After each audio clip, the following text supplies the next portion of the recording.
Yep. So go ahead. You go to the number. You can do the number 6. All right, number 6. We're gonna go with Logan Thomas. The position. This guy played quarterback at Virginia Tech right after Tyrod, and this guy is playing tight end in the league right now in the NFL. That lets you know what type of athlete he is. And I've never seen NFL coaches give this guy that much strain to change positions without cutting you in and push you out the league.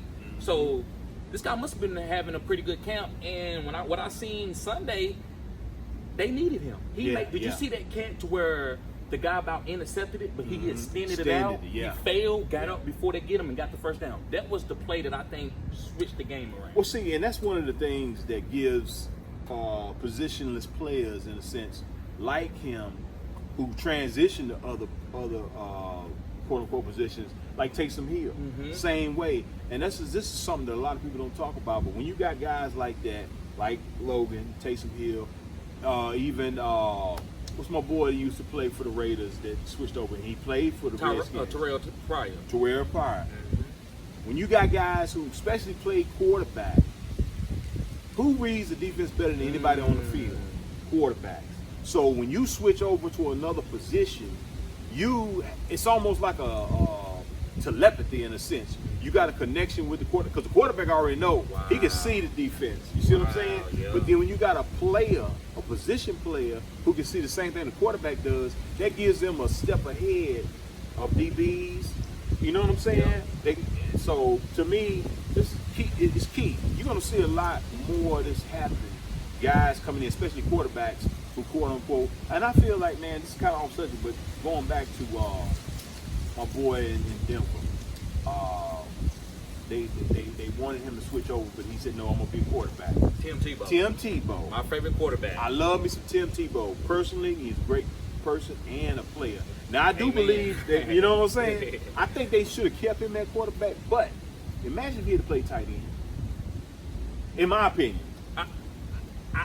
I disagree with that part because that's like taking some positions, especially a quarterback, you ain't playing another position in this day and time. Maybe back in the day when they didn't want running quarterbacks, you just already knew in your head that you're not going to be able to play this in the league. Right. But this day and time, no, Tim Tebow is not.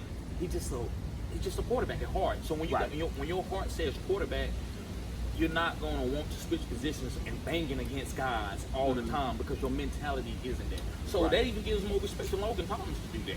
Oh yeah. Because you're a quarterback, you want to stay up, you want to be pretty, but then you got to get dirty and block almost every play. Right. That takes a different type of mentality switch. That's why it takes years. And even tight ends that come in the league they have to get ready for the physicals. True. As Shannon Sharp.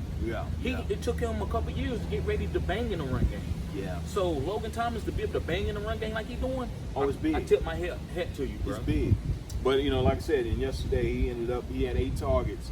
The game flow kind of dictated certain things, how targets were distributed and things of that nature. But I say if you got a deep bench, look at Logan Thomas, even stash him, because that offense is a young offense. Scott Turner, I love his mentality. Him and Riverboat Ron, same thing they did in Carolina. You can see some of the similarities and even the personnel that they brought in the offseason. So it's kind of like Carolina 2.0. Gibson, Steven Sims, and Logan Thomas. So he's one, like I said, here's the thing, and this is something that we'll probably talk on in another video about how to do waivers. Okay. But a lot of times, man, this is me personally, what I've done in the past, you got to play the waiver wire like a week ahead. So you got to be able to have the insight or come to, guys like us who kind of can see, like forward thinking to see the trends of how things are going, because you don't want to have to fight on waiver wire Tuesday. Putting your bids in, so on and so forth, when everybody's scrambling, when you already got them on your bench. Keep that fab. Keep that fab in case a bell cow goes down, a Zeke goes down. You don't want to be spending fab $25, $30 on guys that have floors of like 8, 9 points. You want to wait to get a guy where if Zeke go down, Tony Pollard getting a lot of work. Right. So, yeah. Right. And another thing, man, as far as about Logan Thomas, George Kittle went down with an ankle injury. Right. So there's going to be a lot of people going on the tight end. So Logan Thomas is a guy that I can give you a floor of like 10. Right. And, you can stash Kittle until he gets healthy. Yeah. Because, see, even with that offense, You know, I think they run the Eric Coryell, but even certain offshoots of that, it's basically all about getting in space, getting your players, your position players in space. And you got Antonio Gibson. You know, Barber's pretty much your north and south, but you got Gibson, you got Sims, McLaurin. You know, he's taking care of one side of the field. That's locked down. Yep. You know what I'm saying? So you got open field, man, and for guys like this, 10,